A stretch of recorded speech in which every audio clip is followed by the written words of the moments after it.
Now, if you really are serious about being a person of conviction, then that means you must be a person of standards, right? You've got to have the right standard to be convicted about. I mean, if you follow the wrong crowd and they give you the wrong standard, you may have conviction, but you're convicted in the wrong direction. Many of the problems we would not have in our lives if we didn't change our standards. You see, we've got a lot coming at us that want us to enter into their worldview, their standard, their belief of what's right and wrong. So let's get something straight. If you want the right standard, you've got to have the right standard bearer. By two immutable things, God can't lie.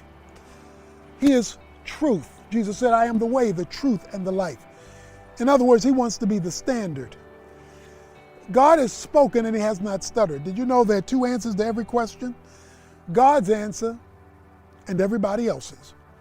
And everybody else, when they disagree with him, are wrong.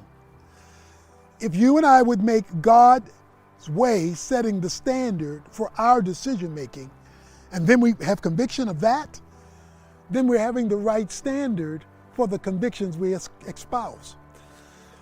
Look, we're concerned when our kids come home and their peers have given them a standard, a goal to reach for different than what we've taught them. We tell them, no, that's a low standard. What they're telling you to do, asking you to do, telling you to go, that's not what you want to relate to.